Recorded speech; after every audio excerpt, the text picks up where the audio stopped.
नमस्कार, खबर भारत देख रहे हैं आप। मैं हूं आपके साथ राखी और हमारे खास कार्यक्रम सुनो सरकार में आप सभी का बहुत स्वागत है। और आज का हमारा विषय है निजी स्कूलों की लूटपाट। देखिए, बहुत लंबे समय से बहुत सारी चीजें हम देखते आ रहे हैं। कई बार हमने खास तौर पे तब से जब ये कोविड का काल शुरू हुआ था, जो अभी भी पूरी तरीके से गया नहीं है, ऑनलाइन क्लासेस चल रही हैं, उस बीच में भी हमने बहुत सारे लोगों को विरोध करते हुए देखा था कि कई स्कूल हैं जो मनमानी फीस वसूल कर रहे हैं, ऑनलाइन क्लासेस हैं पर उतनी स्टडी नहीं हो पाती है बच्चों की। इन तमाम चीज़ों को लेके हमने बहुत सारा एक विरोध भी देखा था, कई लोगों से बातचीत भी की गई थी। असल में है क्या इसके पीछे? निजी स्कूल वाकई में लूटपाट कर रहे हैं क्या? जो यूनिफॉर्म होती है, जो बुक्स होती हैं, जो खरीदी जाती हैं, हम जहाँ से भी लेते हैं, क्या उनकी स्कूल संचालकों के साथ कोई साठगांठ होती है? आखिर इसके पीछे क्या है? आप लोगों को क्या लगता है? आपकी क्या राय है? आप हमें बिल्कुल हमारे नंबर पर कॉल करके, आपके टेलीविजन स्क्रीन पर नंबर डिस्प्ले होंगे, उस पर आप कॉल करके अपनी बात हम तक पहुंचा सकते हैं। जिम्मेदारों से इसका जवाब लिया जाएगा। और देखिए, आपकी राय बहुत महत्वपूर्ण है क्योंकि आप वो आम पब्लिक हैं, आम नागरिक हैं जो निश्चित तौर पर इस पर बहुत अच्छे से अपनी राय रख सकते हैं। तो इस चर्चा को मैं आगे बढ़ाऊंगी। हमारे साथ स्टूडियो में कमल विश्वकर्मा जी हैं, जो कि प्रदेश अध्यक्ष हैं मध्य प्रदेश पालक महासंघ के। कमल जी, बहुत स्वागत चर्चा में जुड़ने के लिए। और बहुत लंबे समय से हम देख रहे हैं कि ऑनलाइन क्लासेस चल रही हैं, अब तो स्कूल खुल गए हैं, लेकिन ये जो चीज़ें आई हैं आज चर्चा में कि निजी स्कूल अभिभावकों से वाकई में मनमानी वसूली कर रहे हैं, क्या इसका कोई क्राइटेरिया नहीं होता? किस तरह की चीज़ें हैं, मुझे लगता है आप बहुत बेहतर बता पाएंगे।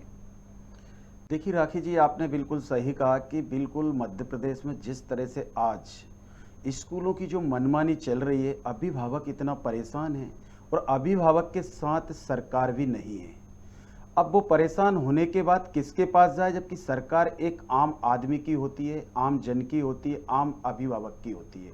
आज मध्य प्रदेश की अगर हम बात करें, जब विश्व में जो कोरोना काल आया, फिर से 2000 मार्च के बाद जिस तरह से स्कूल बंद रहे, बंद होने के बाद जैसे कि माननीय मुख्यमंत्री जी को हम लोगों ने और अन्य संस्थाओं ने कई ज्ञापन दिए, ट्विटर के माध्यम से, मेल के माध्यम से, क्योंकि लॉकडाउन का वो टाइम था। तो उस टाइम हम लोगों ने, तो मध्य प्रदेश के माननीय यशस्वी मुख्यमंत्री जी ने 16 मई को ट्विटर के माध्यम से और एक वीडियो वायरल हुआ कि मध्य प्रदेश में जब तक कोरोना काल चलेगा तब तक सिर्फ ट्यूशन फीस देना है, और वो ट्यूशन फीस 2019 और 20 के सत्र के आधार पर, और किसी भी तरह की कोई भी मद में फीस नहीं ली जाएगी, किसी भी तरह का कोई भी एडिशनल उससे चार्जेस नहीं किया जा सकता है। और टोटल स्कूल बंद रहे, जो कि अभी पिछले जुलाई में 9वीं से लेकर 12वीं तक के स्कूल खोले गए हैं, 1 सितंबर से लेकर 6वीं से लेकर 8वीं तक के स्कूल खोले गए हैं।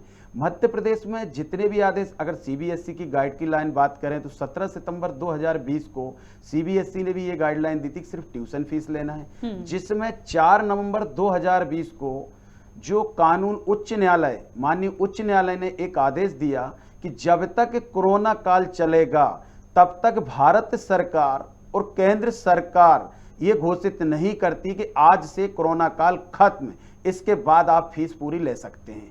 अगर हम फीस रेगुलेशन की बात करें तो 4 दिसंबर के आसपास मध्य प्रदेश में फीस रेगुलेशन एक्ट बन चुका है, लेकिन बड़ा दुर्भाग्य है मध्य प्रदेश में अभी तक 10 महीने बीत जाने के बाद भी जिला कमेटियां नहीं बनाई गई हैं, जिसमें 90 दिन पहले मध्य प्रदेश के समस्त स्कूलों को अपना ब्यौरा डालना है, 3 साल की ऑडिट शीट डालना है। तो ऐसे कई मुद्दे हैं। तो आज तक शिक्षा विभाग उस पर मौन धारण पे है, बिल्कुल 10 महीने से। अभिभावक इस तरह से लुट रहे कि अभी जैसे स्कूल खोले गए, ऑनलाइन क्लासेस चल रही थी। आज मैं अपनी बेटी को, मैं एक अभिभावक भी हूं, प्रदेश अध्यक्ष बाद में हूं, तो आज मैं अपनी बेटी को स्कूल नहीं भेज रहा हूं। आज कई स्कूलों ने ऑनलाइन क्लासेस बंद कर दी हैं, ताकि जब हम ऑनलाइन क्लासेस बंद करेंगे तो बच्चा मजबूरी में स्कूल आए और हमारे लिए पूरी फीस दे। सिर्फ और सिर्फ मध्य प्रदेश में जिस तरह से आज शिक्षा को व्यवसायीकरण में पक्ष और विपक्ष ने दोनों के दोनों इस पर मौन धारण है। और हम अगर कहीं शिकायत करते हैं या अभिभावक हमारे पास शिकायत दे के जाता है तो सिर्फ और सिर्फ समाचार पत्रों में सिर्फ मुझे 2 साल में ये देखने को मिलता है। वैसे तो 2 + 5 अगर 7 सालों में मैं बहूं तो सिर्फ ये आता, अधिकारी सिर्फ इतना बोलते हैं हम जांच करते हैं और कानूनी कार्रवाई करते हैं। अगर कानूनी कार्रवाई की हो, मैं भारत खबर न्यूज के माध्यम से ये मध्य प्रदेश सरकार के शिक्षा विभाग के जितने भी अधिकारी अगर इस प्रोग्राम को देख रहे हो तो ये साबित करके बताएं कि जितने आपके पास आज दिनांक तक जो भी शिकायतें आई हैं, क्या सीबीएसई की गाइडलाइन या मध्य प्रदेश सरकार की गाइडलाइन या उच्च न्यायालय की गाइडलाइन या सुप्रीम गाइडलाइन के तहत आपने अगर किसी स्कूल पर कार्रवाई की हो तो आप सार्वजनिक करें, ताकि सरकार सिर्फ अभिभावकों की होती है। सरकार में आम जनता का टैक्स का पैसा आता है, सरकार शिक्षा विभाग के अधिकारियों को मिलता है। लेकिन मैं बीच में रोक रही हूँ, कॉलर हमारे साथ जुड़े हैं ग्वालियर से, हेमंत कुमार। हेमंत जी, बहुत स्वागत चर्चा में जुड़ने के लिए, क्या कहना चाहते हैं? धन्यवाद मैडम, बहुत बहुत धन्यवाद मंच पे मुझे अपनी बात रखने की जी। और आज जिस तरह का टॉपिक है, बहुत खास और बहुत गंभीर टॉपिक है, जिसमें स्कूल जो लूटपाट कर रहे हैं, इसमें कोई दो राय नहीं है कि स्कूल संचालक अपने व्यक्तिगत फायदे के लिए, मुनाफाखोरी के लिए लगातार हम कोरोना काल में देख रहे हैं कि इन्होंने धज्जियां उड़ाई इन्होंने नियमों की और सरकार के आदेशों को ताक पर रखा। जैसा कि हम आपको बताएं कि लगातार स्कूल में ये नियम निकाले गए हैं कि कोरोना गाइडलाइन के साथ और प्रोटोकॉल के साथ क्लासेस चलाई जाए, लेकिन ऐसा नहीं देखने को मिला, जिसकी कई वीडियो भी वायरल हुए, कई कार्रवाई भी हुई, लेकिन सरकार द्वारा कोई सख्त कार्रवाई नहीं की गई, जिसके बाद इस तरह के घटनाओं को थोड़ा सा प्रोत्साहन मिलता है और बढ़ावा मिलता है। क्या सुझाव है आपका? ये तमाम चीजें जो हो रही हैं, मुख्य रूप से इसके लिए जिम्मेदार कौन है और क्या कर सकते हैं? जी बिल्कुल मैडम, इसमें आपको बताना चाहूंगा कि इसमें सरकार और स्कूल संचालक, जैसा कि मैं आपको बताना चाहूंगा कि पिछले समय में अभिभावकों द्वारा ही बोला गया था कि बच्चों को स्कूल खोला नहीं जा रहा और स्कूल संचालकों को वह प्रेशर बनाया जा रहा था, जिसके चलते उन्होंने भी हड़ताल की थी। स्कूल संचालकों ने सरकार के पास गए कि स्कूल खोलिए, यहाँ पे नुकसान हो रहा है, फीस मांग रहे हैं, हमारे खर्चे नहीं चल पा रहे हैं, जिसका फायदा उठाकर अभिभावकों ने भी सख्ती से कार्रवाई के लिए यहाँ पे आवाज नहीं उठाई और स्कूल संचालकों को भी मौका मिल गया कि सरकार के साथ साठगांठ करके इस तरह की मुनाफाखोरी और भ्रष्टाचार कर सके। तो इसलिए सिर्फ इतना ही कहना चाहूंगा कि इन सारी समस्याओं पर गंभीरता से सख्त कार्रवाई होनी चाहिए, जिससे कि आगे इस तरह की समस्याएं ना बढ़ सके। बिल्कुल, चलिए बहुत शुक्रिया हेमंत जी जुड़ने के लिए, अपनी बात रखने के लिए। देखिए, जो कुछ भी है वो ठीक तो नहीं है। जिम्मेदारी यदि स्कूल संचालकों की है, वो स्कूल संचालित कर रहे हैं, अभिभावकों की है, उनको बच्चों को पढ़ाना है, तो मुझे लगता है सब बैलेंस करके होना चाहिए। चीज़ों को आप इतना अलग मत करिए कि निश्चित तौर पर उसके लिए विरोध होना शुरू हो जाए। और शिक्षा विभाग की जहाँ तक बात की जाए, सरकार की बात की जाए, तो उनका तो ये काम ही है ये सारी चीज़ों को मॉनिटर करना। इतना बड़ा विभाग है, इतने जिम्मेदार लोग बैठे हैं, उसके बाद यदि विरोध होता है, विरोध होने के बाद सड़कों पर हमने कई लोगों को देखा, अभिभावकों को भी देखा है, जो परेशान हुए हैं वो भी आए हैं। लेकिन ये बात बिल्कुल सही है कि कितनी कार्रवाई होती है, कितना समझाया जाता है। कोविड काल में तो ये तक हमने देखा कमल जी कि बच्चों को यदि फीस जमा नहीं हुई है तो उन्हें एग्जाम में भी नहीं बैठने दिया जाता था। बहुत सारे ऐसे केसेस आए, जबकि ये किसी नियम में नहीं है, आप उनका एग्जाम पेपर नहीं रोक सकते। तो ये चीज़ें भी हुई हैं। और मुझे लगता है कि ऐसा क्यों करते हैं, शिक्षा आप दीजिए, मानते हैं कि चीज़ें होती हैं, लेकिन मुझे लगता है अभी भी इन तमाम चीज़ों के लिए बहुत ज़्यादा जागरूकता और बहुत गंभीर होने की, ईमानदार होने की बहुत ज़रूरत है। मैं आपको समय अभाव कम होने के कुछ 2-3-4 उदाहरण दूंगा। आज अभी बीए भेल शिक्षा समिति की ओर से जवार स्कूल चलाया जाता है और दूसरा अपना विक्रम स्कूल चलाया जाता है। विक्रम स्कूल के एक पेरेंट्स हैं, उनका बच्चा 12th में पढ़ता है। उन्होंने मेरे पास लिखित में और सारी जगह हमारे संगठन में उन्होंने दिया, वो इतनी परेशान है, 12th में बच्चा है और उनकी केमिस्ट्री की और फिजिक्स की ऑनलाइन क्लासेस बंद कर दी। उनके कहना है कि उनके हस्बैंड नहीं है, कि मैं नहीं चाहती कि मेरा बच्चा जाए और ऑनलाइन शिक्षा ग्रहण करे, और जो फीस है वो तो हम दे ही रहे हैं, ट्यूशन फीस जो राज्य सरकार की फीस, ट्यूशन फीस के अलावा सारी फीसें वसूली जा रही हैं। इसके बाद भी फिजिक्स और केमिस्ट्री की ऑनलाइन क्लासेस बंद कर दी हैं ताकि स्टूडेंट मजबूर हो। मतलब इनकी ये देखिए बड़ा सोचने का वो आता है कि निजी स्कूलों की भावनाओं कहां चली जाती हैं, सिर्फ और सिर्फ व्यवसायीकरण, मुनाफाखोरी, इसके अलावा कोई मानवता नहीं बचती है क्या?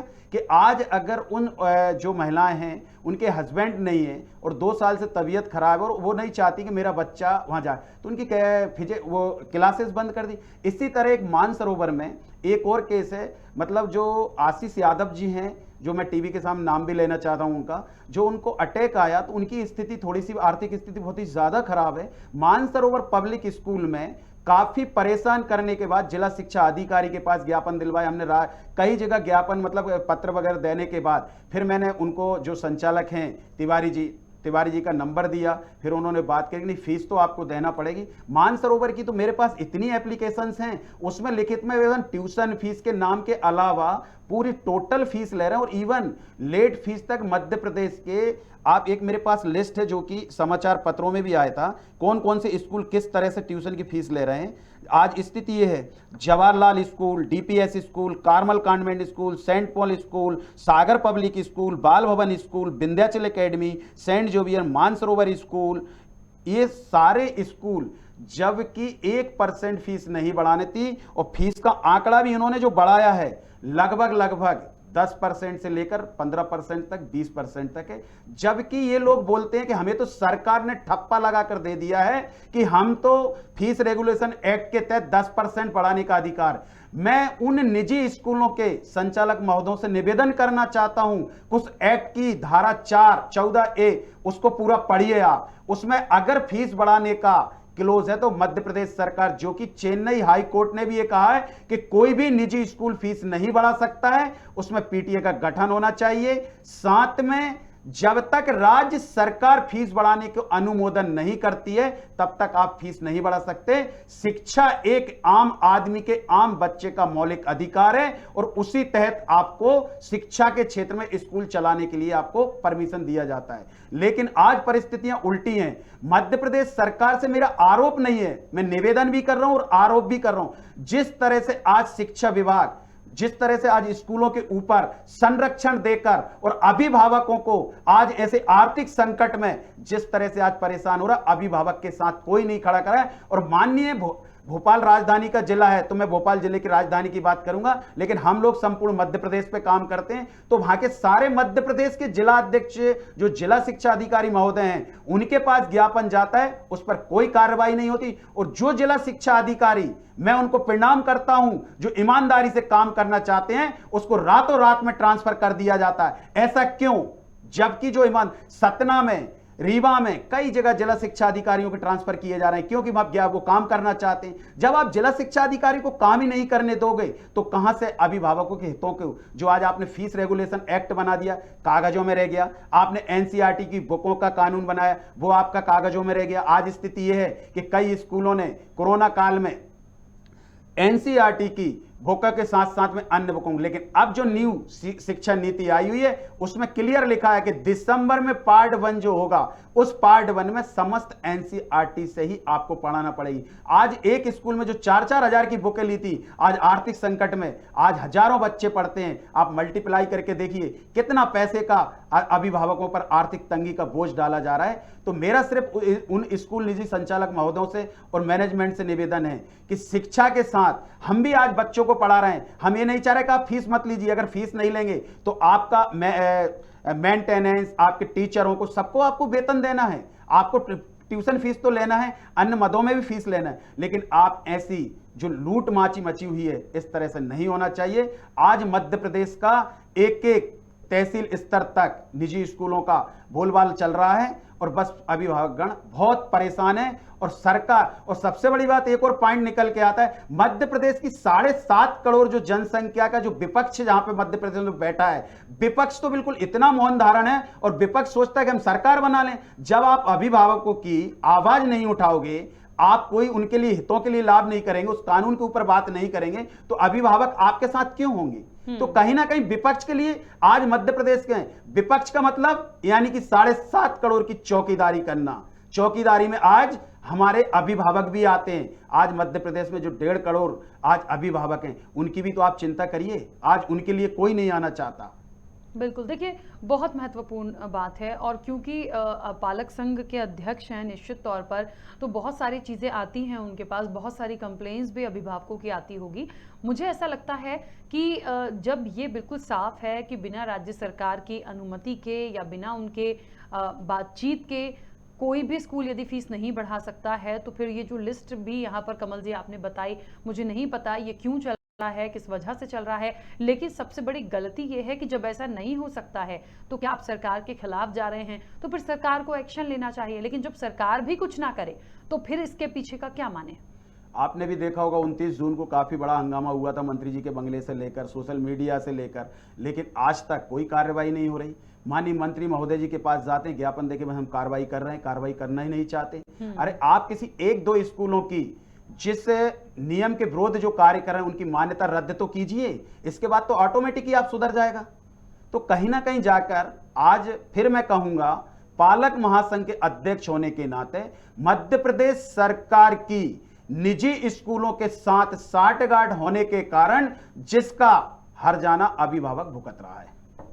बिल्कुल, देखिए बहुत गंभीर विषय है और मुझे लगता है कि अभी भी इस कार्यक्रम के माध्यम से जो जिम्मेदार हैं, जो सुन रहे हैं, इस पर आपको कोई स्टैंड लेना चाहिए। और इसीलिए मैंने शुरू में ही कहा था कि जनता के जो डिसीजंस होते हैं या उनके जो सुझाव होते हैं वो क्या सोचते हैं। यदि आपके साथ भी ऐसा कुछ हुआ है या आपकी इस विषय पर कोई राय है तो अपनी राय हमें ज़रूर भेजिए, हमारे इस कार्यक्रम से जुड़कर अपनी बात रखिए जिम्मेदारों तक, क्योंकि जनता की आवाज़ को कोई डिनाई नहीं कर सकता। उनके सवालों के जवाब बड़े जो जनप्रतिनिधि हैं, जो दिग्गज हैं, जो जिम्मेदार हैं, उन्हें देना ही होगा। अभी की बात यदि हम कमल जी करें तो लगातार, क्योंकि देखिए अब तो स्कूल खुल भी गया है, अभी उसमें भी एक चीज़ ये है कि अभिभावकों से अनुमति लेने के बाद ही कि कितने बच्चे जाएंगे, कितने बच्चे नहीं जाएंगे। और वर्तमान स्थिति को हम देखें तो पूरी तरीके से कि 100% या 50% भी हम बोले तो अभी इतने बच्चे जा नहीं रहे हैं।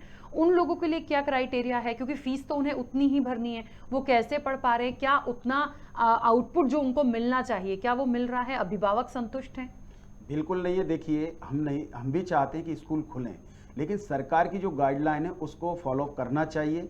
आज निजी स्कूल सिर्फ फीस के चक्कर में जिस तरह से आज स्कूल, अगर हम बात करें 26 जुलाई से लेकर जो 9वीं से लेकर 12वीं तक के स्कूल खोले, आज वहाँ पे जो उपस्थिति आ रही है, कोई राज्य सरकार ने 50% का वो दिया है अनुमति, उसमें से मुश्किल से ज़्यादा 22%, 23%, 20% पहुँच रहे हैं। इसी तरह जो 6वीं से लेकर 8वीं तक के स्कूल खोले गए 1 सितंबर, भाभी यही स्थिति है। पहली से लेकर 5वीं तक जो स्कूल खोले गए 15 के बाद, भाभी वही स्थिति है। कई स्कूलों में तो ये स्थिति है कि स्कूल संचालक स्कूल ही नहीं खोलना चाहते, क्योंकि 2 बच्चे आ रहे हैं, 3 बच्चे आ रहे हैं, तो कोई मतलब ही नहीं है, जिसमें और फीस सारे मदों की उन्होंने जोड़ ली है। तो जब राज्य सरकार ने ये नियम लिया कि आप अपने परिवार के अभिभावक से आप लिखवा के लेकर, सरकार ने एक तरफा क्यों आदेश निकाला?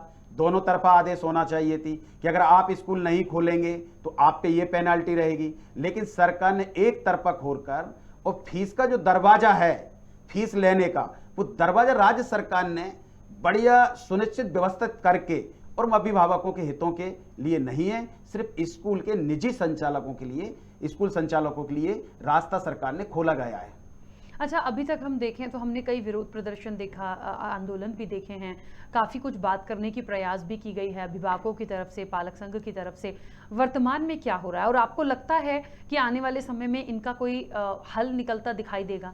मैं एक चीज और आपको बोलना चाहता हूं, मध्य प्रदेश के लगभग 10 लाख लोगों ने प्राइवेट स्कूलों से नाता तोड़ लिया इस बार। उन्होंने अपने बच्चों का एडमिशन सरकारी स्कूल में कराया था। आंकड़े बोल रहे हैं कि सत्र 2021 में प्राइवेट हाई स्कूल एवं हायर सेकेंडरी स्कूल में 42,14,705 नामांकन हुए थे, जबकि सत्र 2021 और 20 में 16,828 नामांकन हुए। दोनों के बीच में लगभग 10 लाख का अंतर है। तो कहीं ना कहीं आप इन परिस्थितियों को देखते हुए कोरोना काल के बाद उस तरह से गाइडलाइन भी बनाना बहुत जरूरी है कि आज जो नाता तोड़ रहे हैं क्यों तोड़ रहे हैं। कहीं ना कहीं जाके फीस को लेकर बहुत सारी चीजें से आपने काफी किताबों की जो बात करी है, आज कोरोना काल में हमने देखी लोगों ने गोडाउनों से बुकें दी हैं, बिल्कुल नहीं।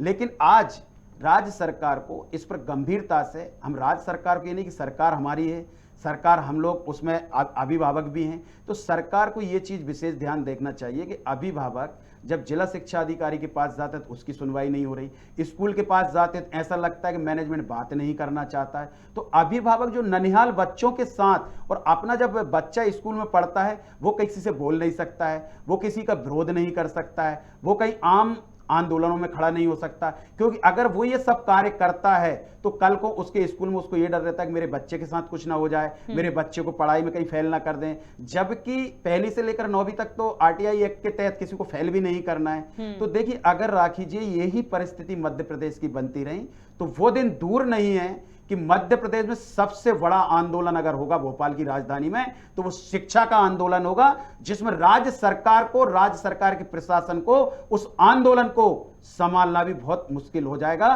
क्योंकि आज चाहे गरीब का बच्चा हो, चाहे अमीर का बच्चा हो, चाहे मजदूर का बच्चा हो, चाहे कलाकार का बच्चा हो, हर घर में जब बच्चा 3 साल का होता है, चाहे वो सरकारी में शिक्षा ले और चाहे वो प्राइवेट में शिक्षा ले, हर घर की जरूरत है। जैसे भोजन की जरूरत होती है व्यक्ति के लिए अपनी या जीवन चलाने के लिए, इसी तरह हर घर के मध्य प्रदेश के प्रत्येक अभिभावक को, गरीब से लेकर अमीर और मजदूर से लेकर कारीगर तक, इन सभी को लेकर कहीं ना कहीं शिक्षा देना पड़ती है और शिक्षा लेना पड़ती है। इस पर मध्य प्रदेश सरकार से मैं निवेदन करना चाहूंगा कि ऐसा सख्त कानून बनाया जाए कि अगर शिक्षा का मोल भाव और व्यवसायीकरण अगर होता है और सरस्वती मैया को बीच में रखकर उसके ऊपर व्यवसायीकरण अगर किया जाता है, तो अगर यहां पर तो ऐसा कानून सख्त होना चाहिए कि उस स्कूल की मान्यता रद्द होना चाहिए और कम से कम 25 लाख का जुर्माना होना चाहिए और कम से कम 10 साल की उसको सजा होना चाहिए। तब आम जनता के लिए सरकार खड़ी होती। इस तरह के कानून होना चाहिए। अभी जो स्थितियों को हम देख रहे हैं, क्या लगता है कमल जी, स्कूल यूनिफॉर्म है, बुक्स हैं, इसमें भी ये सवाल मैंने पहले भी किया था और अभी भी इसलिए है क्योंकि आज भी देखिए, यदि किसी बच्चे का एडमिशन होता है, किसी भी स्कूल में होता है, तो वहाँ के लिए भी आजकल ये हो गया है कि बहुत सारे स्कूल से ही देते हैं, वहाँ से उनका कंपलसरी होता है, या फिर उनकी शॉप्स फिक्स्ड होती हैं कि वो बताते हैं आपको यहीं पर मिलेगा। ऐसे बहुत सारी चीज़ें हैं कि आपको यूनिफॉर्म इस स्कूल की इस जगह पे ही मिलेगी, प्रॉपर पूरा मिलेगा। तो क्या इसमें भी उनकी एक कोई जैसा कि हम समझ पा रहे हैं कोई कमाई का जरिया है, ये यहाँ भी कोई साठगांठ है? बिल्कुल साठगांठ होती है। स्कूल में 2014-15 के बाद जब राज्य सरकार के ज्ञापन दिए, विरोध किया, तो राज्य सरकार ने मोनोपोली और इस पर नियम निकाला कि अभिभावक स्वतंत्र कहीं से भी ले जा सकता है। लेकिन आज भी स्थिति ये है, स्कूल द्वारा लिस्ट दी जाती है, हाँ, या एसएमएस के माध्यम से उसको कॉल कर दिया जाता है कि आपको ये ड्रेस यहाँ मिलेगी और ये बुक्स आपको यहाँ मिलेंगी। ऐसा क्यों? अरे ये तो मार्केट में आप हम कहीं भी लें, कुछ भी करें, तो कहीं ना कहीं जो आपने बोला, मैं आपकी बात में 100% सहमत हूं। और इसमें साठगांठ क्या, अगर मान लो आज व्यापार कर रहे हैं तो कहीं ना कहीं जाके सब कमीशन खोरी, ये सारी चीजें होती हैं। आज एक और आपका बड़ा दुर्भाग्य है कि 10th क्लास के एग्जाम फीस और 12th क्लास की एग्जाम फीस जो है गवर्नमेंट के हिसाब से जो फीस का दिया है, एक का दिया है 10वीं 1850 रुपये और 12वीं का 2450 रुपये, लेकिन 400-500 रुपये एक्स्ट्रा वसूले जा रहे हैं और उसकी कोई रसीद नहीं दी जा रही। ऐसा क्यों? अगर मैं कोई व्यवसाय करता हूं, उसकी रिटर्न भरता हूं, राज्य सरकार उस पर टकटकी लगाकर रखती है, तो राज्य सरकार निजी स्कूलों की इनकी 3 साल की बैलेंस शीट चेक क्यों नहीं करती कि ये अगर स्कूल जो लॉस में जा रहा है तो राज्य सरकार उनको बाकायदा आदेश करे और अभिभावक भी उसको फीस बढ़ा देंगे। लेकिन सारे काम स्कूलों पे क्यों नहीं? जबकि अभी पंजाब हरियाणा उच्च न्यायालय ने सीधा आदेश दिया है कि जब तक आप स्कूल की 3 साल की बैलेंसिंग शीट अपने जिला शिक्षा अधिकारी के पास जमा नहीं करते तब तक आप फीस नहीं बढ़ा सकते। तो जब अन्य प्रदेशों में हो सकता है तो मध्य प्रदेश में क्यों नहीं? ये भी तो भारत देश में ही है हमारा राज्य। तो यहाँ भी कहीं ना कहीं जो कानून बनाया गया है, जो 10 महीने हुए हैं, उस कानून को सही तरीके से विधिवत क्रियान्वयन किया जाए तो आज अभिभावकों का हित होगा। और आज जो नए, और इस टीवी में के चैनल के माध्यम से ये भी बताना चाहिए, जो स्कूल अच्छे काम कर रहे हैं और जो कम फीस और उनका मकसद ही सिर्फ शिक्षा देना है, उन स्कूलों के लिए हम धन्यवाद भी देते हैं, आभार व्यक्त भी करते हैं और उन स्कूलों के साथ हम लोग सपोर्ट भी करते हैं। ऐसा नहीं है।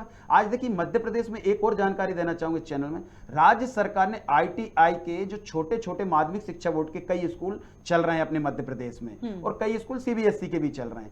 RTI टेक के तहत जो पैसा है, राज्य सरकार उनको पैसा नहीं दे रही। राज्य सरकार उनको पैसा नहीं दे रही। कोरोना काल में उनकी आर्थिक स्थिति है कि बच्चे स्कूल जा नहीं रहे, उनको ट्यूशन फीस नहीं आ रही, तो जो किराए की बिल्डिंग थी आज उन्होंने अपनी स्कूल बंद कर दिए, क्योंकि वो तो टोटल शिक्षा ही देना चाहते थे। लेकिन पता नहीं ये दोहरी नीति क्यों। और इधर राज शिक्षा एक और, जब एक पिछले साल के बजट में अगर हम बात करें तो मध्य प्रदेश के लिए केंद्र सरकार ने 165 या 66 करोड़ रुपए आवंटन किया था, जिसमें से राज्य सरकार ने लगभग 68 करोड़ के आसपास आया था। सरकार सिर्फ 32 करोड़ रुपए ही खर्च कर पाई, बाकी का पैसा पूरा लैप्स हो गया और स्कूलों को पैसा नहीं मिल रहा। तो एक किस तरह की नीतियां, या तो ऐसा लगता है कि जो बड़े बड़े स्कूल हैं, इन बड़े बड़े स्कूलों ने कोई बनाकर प्रोजेक्ट दे दिया कि छोटे स्कूल, कैसे कहावत है बड़े पेड़ के आगे छोटा पेड़ नहीं पनप पाता है, उसी तरह से वही हाल आज मध्य प्रदेश की शिक्षा के हाल है। व्यवसायीकरण में टोटल मध्य प्रदेश है इस समय। बिल्कुल। तो देखिए वही बात है ना कि कहते हैं शिक्षा का व्यवसायीकरण हो रहा है। शिक्षा देने की एक समय की बात होती थी कि शिक्षा देना चाहते थे, बहुत सारे स्कूल हैं जिनका ये मोटिव है कि हमें सिर्फ शिक्षा देना है।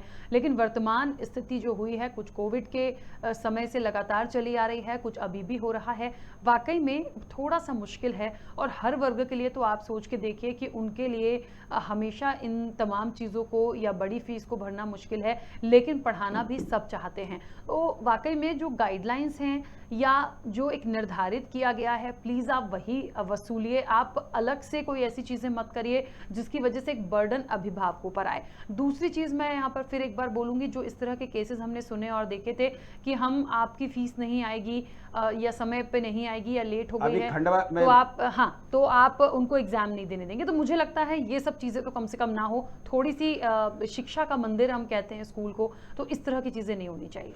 राखी जी, अभी 2 दिन पुरानी बात है, खंडवा में एक प्राइवेट निजी स्कूल ने 150 बच्चों के स्कूल से निकाल दिया था फीस के चक्कर में। जो आपने कहा कि शिक्षा का मंदिर है, कहीं ना कहीं इतनी तो मानवता होना चाहिए। अगर 150 बच्चों में, अगर आपके स्कूल में 500-700 बच्चे पढ़ रहे हैं और 150 बच्चों के अगर पेरेंट्स फीस नहीं भर रहे हैं, तो कहीं ना कहीं उनकी आर्थिक परेशानी होगी। आपको लिख के भी देते हैं तो कहीं ना कहीं आपको इतना तो करना पड़ेगी। लेकिन 150 बच्चों के स्कूल से बाहर जब वहाँ हंगामा हुआ, वहाँ पे जिला शिक्षा अधिकारी ने एक्शन लिया, तब जाकर उन बच्चों को लिया गया। तो ऐसा क्यों? शिक्षा तो एक मंदिर है। सरस्वती जी के जब हम लोग वहाँ पढ़ते हैं, उन्हीं के शरण में हम जाते हैं। तो हम ये नहीं बोल रहे कि आप फीस मत लो, फीस आप लीजिए। और आज ऐसा नहीं है, मध्य प्रदेश में, आज़ाद भारत में मध्य प्रदेश 1957 से लेकर आज जब से स्कूल खुल रहे हैं, अभिभावक ससम्मान फीस देता आ रहा है और देता रहेगा। लेकिन जिस तरह से जो कोरोना के बाद आज आर्थिक तंगी, किसी का व्यवसाय चला गया तो किसी की नौकरी चली गई, तो किसी के पास कुछ भी नहीं है, तो सबसे पहले अभिभावक ये चाहता है। अब ऐसा तो नहीं कर सकता कि जो अगर उनके पास कुछ जेवर्स हैं, कुछ या बैच के फीस भरें, ऐसा नहीं हो सकता है। क्योंकि आज मानवता के नाते अगर आपको लिख के दे रहा है कि मैं फीस भरूंगा, तो फीस भरेगा ही। ऐसा तो नहीं है, लिखित में दे रहा है और अपने बच्चे का भविष्य भी वो देखना चाहेगा। तो कहीं ना कहीं जाकर आज इस पर सरकार को भी विशेष ध्यान देना चाहिए, क्योंकि अभिभावक आज वास्तव में ही परेशान है। क्योंकि हम लोग जब व्यक्तिगत जब मिलता है और वो पूरी अपनी परेशानी बताता है, सुन के हम लोग भी कहीं ना कहीं परेशान होते हैं। कमल जी, कॉलर हमारे साथ जुड़े हैं रीवा से, मनोज सिंह। मनोज जी, बहुत स्वागत जुड़ने के लिए। क्या कहना चाहते हैं? मनोज जी, मेरी आवाज पहुंच रही है? जी बिल्कुल, आपकी आवाज आ रही है। सबसे पहले तो मैं खबर भारत को बहुत बहुत धन्यवाद देना चाहूंगा कि आपने बहुत ही अच्छा मुद्दा उठाया है। और ये जिस तरीके से मध्य प्रदेश में एक तरह से निजी स्कूल अभिभावकों या बच्चों के ट्यूशन फीस के नाम पे जिस तरीके से लूट मची है, तो कहीं ना कहीं इसमें सरकार का एक सबका फेल्यूर सामने आ रहा है। देखने में ये आ रहा है कि बच्चों की जो फीस है उसमें कटौती नहीं है। दूसरी बात यह है कि यहाँ की जो साक्षरता दर है वो सरकारी की अपेक्षा प्राइवेट में ज्यादातर दिखाया जा रहा है। किसी भी तरीके से सरकार जो है वो गवर्नमेंट स्कूलों को बढ़ावा ना देके कहीं ना कहीं शासकीय स्कूलों को दरकिनार करके प्राइवेट स्कूलों को बढ़ावा दे रही है। तो यहाँ पर साफ देखा जा रहा है कि जो बच्चों के अभिभावक हैं वो कहीं ना कहीं अपने आप को ठगा और लूटा हुआ महसूस कर रहे हैं। शिक्षा के नाम पे जिस तरीके से कमीशन का खेल चल रहा है सरकार और प्राइवेट स्कूलों के बीच में, वो काफी निंदनीय है। और हम भी इसका विरोध करेंगे, क्योंकि हमारे भी बच्चे प्राइवेट में पढ़ते हैं और जबरदस्ती उस दुकान पे भेजा जाता है जहाँ पे उनका कमीशन तय होता है। हम दूसरी दुकान में नहीं जा सकते हैं, दूसरी दुकान में बच्चों का ड्रेस नहीं ले सकते हैं, किताबें नहीं ले सकते हैं। हमको ऑथोराइज्ड जगह पे भेजा जाता है कि आप इस दुकान पे जाइए, आपको सारी चीजें मिल जाएंगी। तो कहीं ना कहीं ये एक तरह से स्कूल के अंदर फीस के नाम पे और बाहर दुकानदारी के नाम पे जो लूट मची है, तो सरकार को, मध्य प्रदेश शिवराज सरकार को ध्यान देना चाहिए और इसको पूरी तरह से देना चाहिए। केवल और केवल स्कूली व्यवस्था को साकार करना चाहिए, यही मेरी मांग है सरकार से। बिल्कुल। चलिए मनोज जी, बहुत शुक्रिया जुड़ने के लिए, बहुत महत्वपूर्ण बात बोली है। देखिए, मैंने यही बात बोली थी कि पढ़ाना सब अपने बच्चों को चाहते हैं। बहुत सारे ऐसे पेरेंट्स हैं जो प्राइवेट स्कूल में अपने बच्चों को पढ़ाते हैं, लेकिन वो यही चाहते हैं कि सरकार इन चीज़ों पर प्रॉपर मॉनिटरिंग करे। यदि आप खुद भी मिली भगत करके ये तमाम चीज़ें करेंगे तो आप इतना बोझ अभिभावकों पर नहीं डाल सकते, क्योंकि थोड़ी सी, बिल्कुल सही बोला कमल जी, थोड़ी सी मानवता, थोड़ी सी इंसानियत तो रखिए आप, कि यदि कहीं पे परेशानी हो रही है तो उसको आपको थोड़ा सा समझना होगा।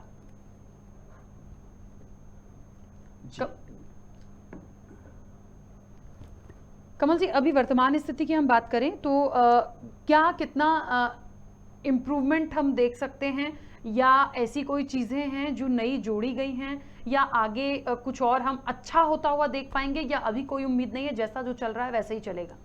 अभी तो देखिए, वर्तमान में जो परिस्थितियां चली हैं, आज डेंगू का भी वो चल रहा है, चिकनगुनिया का भी चल रहा है, तो कहीं ना कहीं जाकर जो पहली से लेकर आज जो बच्चे 5th तक हैं, तो कोई भी पेरेंट्स भेजने को तैयार नहीं है, वो ऑनलाइन क्लासेस ही लेना चाहेगा। 6वीं 7वीं 8वीं में भी ये स्थिति है। 9वीं से लेकर 12वीं तक का थोड़ा बच्चा समझदार होता है, लेकिन फिर भी आज स्थिति है कि 15 16 17 18 साल के बच्चे होते हैं। आज वैक्सीन उनको पूरी लगी नहीं है और वैक्सीन अभी है भी नहीं है, तो कहीं ना कहीं जाकर आज परिस्थितियाँ ऐसी, अगर हम कहीं बाजार भी लेके जाते हैं, उसका केयर करते हैं, बढ़िया बाकायदा मास्क लगवाते हैं, इसको सैनिटाइज कराते हैं, लेकिन स्थिति आज आप देख रहे हैं ओपन मार्केट की आज स्थिति है, ना मास्क लगा रहा है ना कुछ लगा रहा है। और आज परिस्थितियों के अनुसार हर जगह आप डेली टीवी के माध्यम से या समाचार पत्रों के माध्यम से, राज्य सरकार के आंकड़ों के माध्यम, प्रतिदिन कोरोना में बढ़त हो रही, कहीं इस जिले में कहीं उस जिले में, तो कहीं ना कहीं कोई भी नहीं चाहता कि अपने ननिहाल बच्चे को हम अगर 1 साल थोड़ा सा रुक के उसको ऑनलाइन पढ़ाकर और हम आगे निकाल लेंगे, लेकिन इस संकट में अगर हमने कहीं अपना बच्चा खो दिया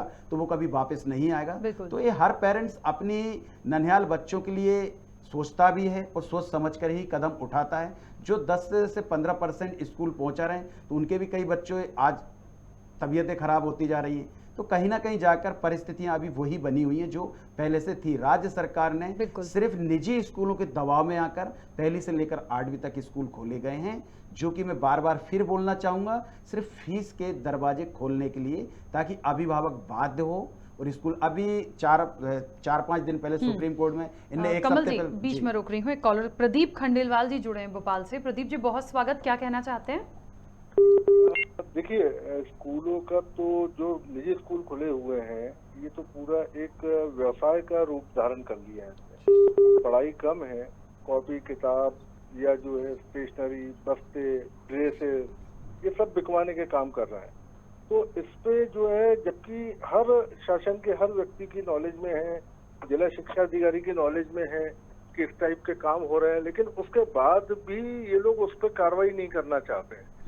या तो शायद जो है एक बहुत बड़ा हिस्सा स्कूलों की तरफ से इन लोगों को, अधिकारियों को पहुंचता है, जिसके चलते हुए इन लोगों ने इनको, इन स्कूलों को इस तरीके से संरक्षण दे रखा है।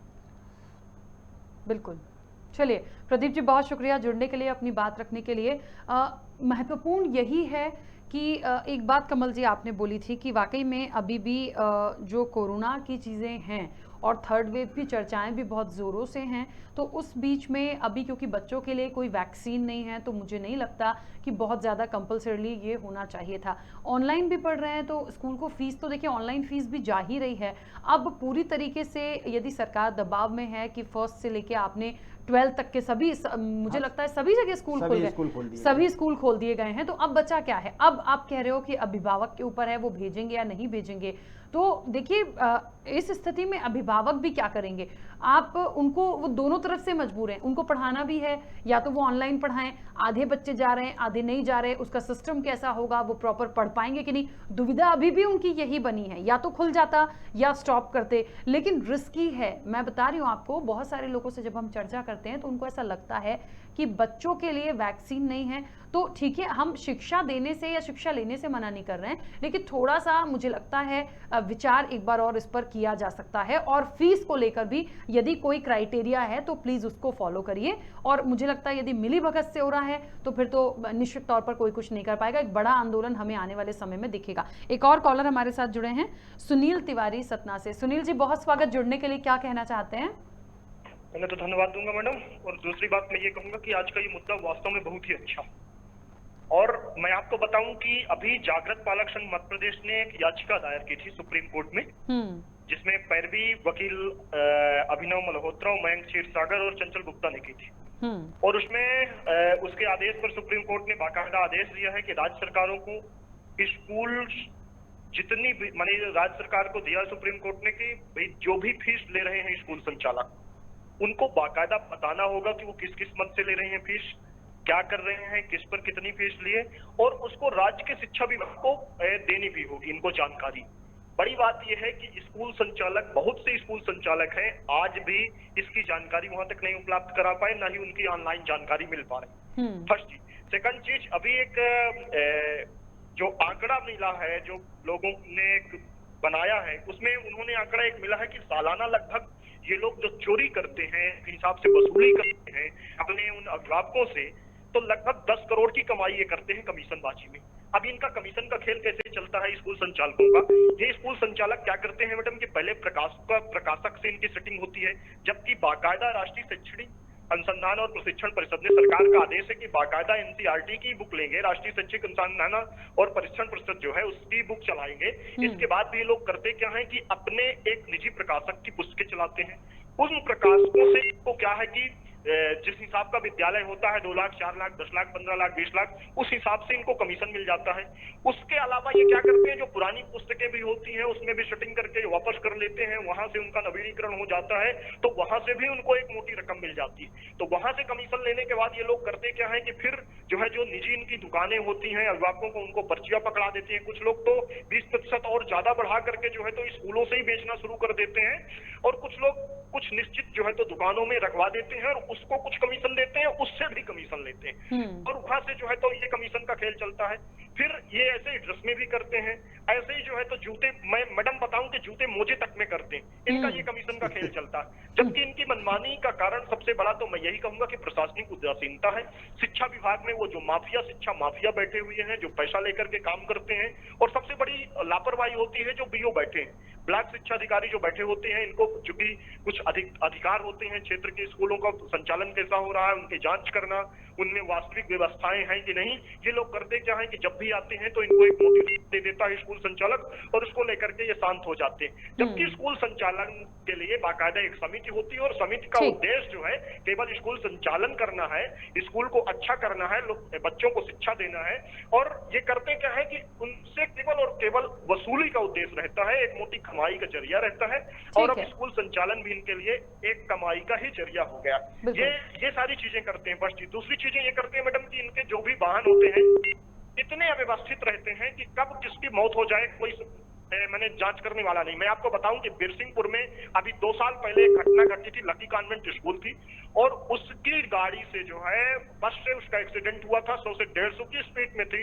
उस स्कूल संचालक की और स्कूल की शिकायतें भी हुई थी, पर कोई कार्रवाई नहीं किया था। बाद में उस स्कूल से जो है उसकी वैन से जो है तो 7 बच्चों की मौत हुई थी, एक ड्राइवर की मौत हुई थी, और आज तक भी अगर कायदे से देखा जाए तो उन विद्यालयों पे, ऐसे विद्यालयों पर कोई कार्रवाई नहीं हुई जो कंडम वाहन चलाते हैं, ऐसे ड्राइवर हैं जो बहुत सारी बातें हैं ऐसी सुनील जी, निश्चित तौर पर। ठीक है, चलिए हमारे और भी कॉलर्स हैं, क्योंकि बहुत शुक्रिया जुड़ने के लिए।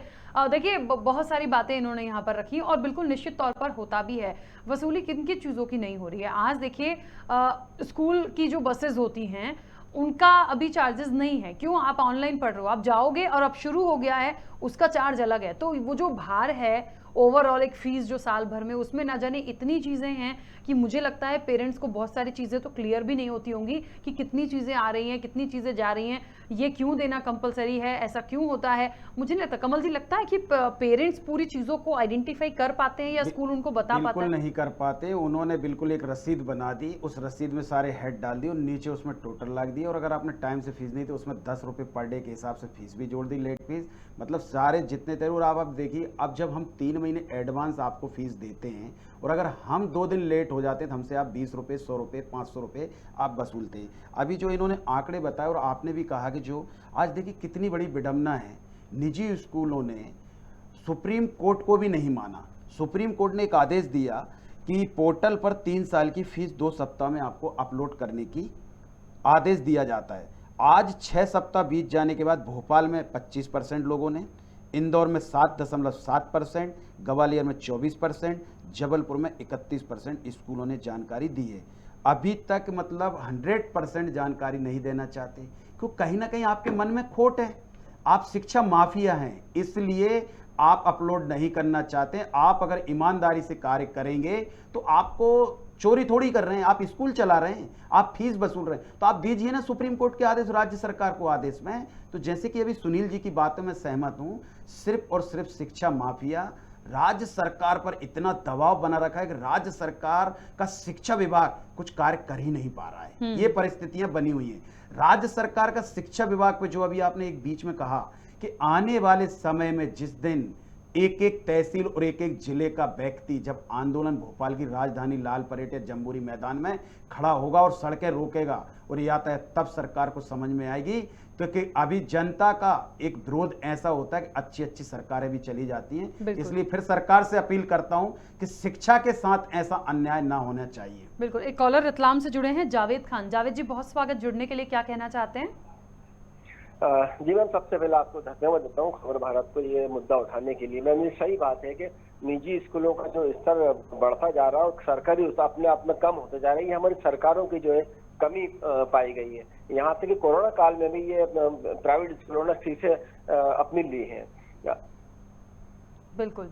चलिए जावेद जी, बहुत शुक्रिया जुड़ने के लिए। मुझे ऐसा लगता है कमल जी कि बहुत सारे पॉइंट्स हैं जिन पर हमने चर्चा की है। महत्वपूर्ण ये है कि यदि कोई क्राइटेरिया फिक्स्ड है फीस का कि निजी स्कूल हैं उनको इतनी फीस ही लेनी है, इससे ज़्यादा वो नहीं ले सकते, क्लास वाइज इतना ही होगा, या उसको एक साल में यदि बढ़ाना है तो वो 10% या 5% से ज़्यादा नहीं बढ़ेगी।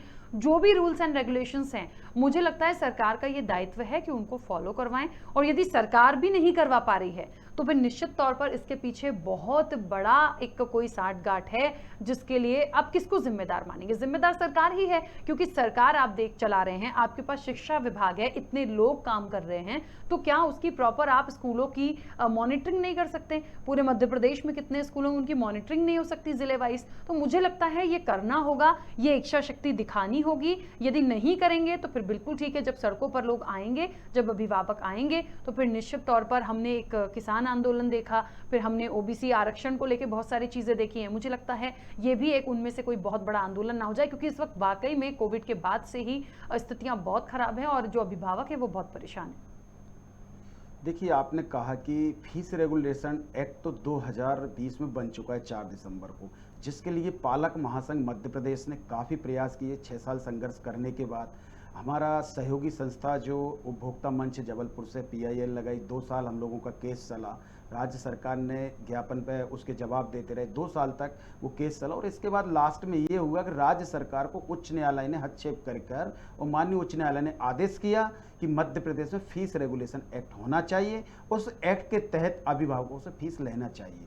उस एक्ट में 40 से 50 पेजों का एक्ट है, जो उस एक्ट के आधार पर अगर 50% भी अगर कार्य सही तरीके से हो जाए ना, तो अभिभावकों के हितों में हो जाए। जबकि उस एक्ट में क्लियर लिखा है कोई भी निजी स्कूल फीस नहीं बढ़ा सकता है। फीस दर हमारे माननीय मंत्री महोदय जी जब भी मिलते हैं, उनका बस एक ही प्रवचन होता है माननीय मंत्री महोदय जी के 10% का तो हमारे एक्ट में है। अरे एक्ट किसने बनाया? एक्ट में विधानसभा में बना है, और आप विधानसभा में बैठते हैं, आपने एक्ट बनाया, सारी चीजें हुई, तो आप ये बढ़ावा क्यों देते हैं कि 10% बढ़ाने का? अरे 10% बढ़ाने के साथ साथ में उस एक्ट की जो प्रक्रिया है, उस प्रक्रिया के तहत आप बढ़ाइए ना। हम तो बोल रहे हैं 12% बढ़वाइए, आप 15% बढ़वाइए, लेकिन क्या आपने आपके शिक्षा विभाग के कोषालय में 5,000 रुपए की रसीद जमा कराई? क्या आपने 3 साल की उस विभाग ने उस निजी स्कूल से आपने ऑडिट शीट मांगी? जो आपके वायलॉज के तहत हैं वो आपने मांगे? नहीं मांगे। फिर आप कैसे बोल सकते हैं 10% आप फीस बढ़ाइए? तो कहीं ना कहीं हमारे माननीय मंत्री महोदय जब टीवी पर आते हैं तो उनका एक विचार बड़े अच्छे से निकलता है। वो सिर्फ यही बोलते हैं कि 10% फीस बढ़ाएं। तो माननीय मंत्री महोदय जी से मेरे हाथ जोड़ के इस मध्य प्रदेश के अभिभावकों की ओर से मैं आपसे निवेदन कर सकता हूं कि आप उस एक्ट में जो 10% की फीस बढ़ाने की बात करते हैं तो आप उसके विधिवत उन स्कूलों की ऑडिट रिपोर्ट क्यों नहीं मांगते हैं? और माननीय मंत्री महोदय जी, आपने पिछले 6 महीने पहले भी कहा था कि फीस जो जिला कमेटी बन रही है हमारी बन रही है, आज 10 महीने हो गए, आज तक फीस कमीशन कमेटी वो फीस जो कमेटी बनना है जिला स्तर पर, जो सुप्रीम कोर्ट ने भी निर्देश दिया है मध्य प्रदेश का फीस रेगुलेशन एक्ट में, आज तक नहीं बनी। तो कहीं ना कहीं देखिए, आज आपने दर्शकों के भी कॉल आए, आपके कॉलर से कॉल आए, सबकी एक ही तो समस्या है कि इसमें सरकार जिम्मेदार है। अगर सरकार जब तक डिसीजन नहीं लेगी तब तक अभिभावकों का हित नहीं होना है। और अगर यही परिस्थितियां रहीं तो मैं भारत खबर न्यूज चैनल के माध्यम से यहां से अपील भी करता हूं उन दर्शकों को और उन अभिभावकों को कि एक दिन वो स्थिति आएगी कि हम सबको मध्य प्रदेश के अंदर बड़ा आंदोलन का रूप देना पड़ेगी। और चरणबद्ध हम लोग कार्य आज उस स्थिति में कर रहे हैं। मध्य प्रदेश के 52 जिलों में लगभग हम 45 जिलों पहुंच गए हैं। और सभी दर्शकों से निवेदन, हर जिले लेवल पे हमारे जिला अध्यक्ष हैं, आपकी जो भी आवाज है, आप अगर उस स्कूल के सामने नहीं उठा पा रहे हैं, उस आवाज को पालक महासंघ का कर्तव्य है और आपकी आवाज सरकार तक पहुंचाएगा। इसके लिए आप जरूर जुड़ें। बिल्कुल, देखिए तो क्योंकि समय की सीमा भी है, बहुत महत्वपूर्ण है, इन चीज़ों में बदलाव लाना होगा, जिम्मेदारों को अपनी जिम्मेदारी दिखानी होगी। और क्योंकि लोग परेशान हैं और ये हमारा खास कार्यक्रम जो है वो आप लोगों के लिए है, आम पब्लिक के लिए ही है, और आपके सुझाव बहुत महत्वपूर्ण होते हैं। आप लोगों ने भी अपने सुझाव दिए हैं और यही मकसद था कि आखिरकार क्या हो सकता है इसमें अच्छा। जो अभिभावक परेशान हो रहे हैं या बहुत ज़्यादा वसूली हो रही है फीस के नाम पर या साठगांठ चल रही है, तो आखिर उसके लिए क्या किया जा सकता है। मुझे लगता है इस चर्चा से बहुत सारी चीज़ें खुलकर सामने आई हैं। अब आगे देखना है कि आने वाले समय में जो जिम्मेदार हैं वो इसको कितनी गंभीरता से लेते हैं। आज हमारे इस खास कार्यक्रम में हम एक विषय के साथ थे कि आखिर जो निजी स्कूल हैं उससे जो अभिभावक हैं कितने परेशान हैं। कल हम एक और नए विषय के साथ मिलेंगे। आज दीजिए इजाजत, नमस्कार।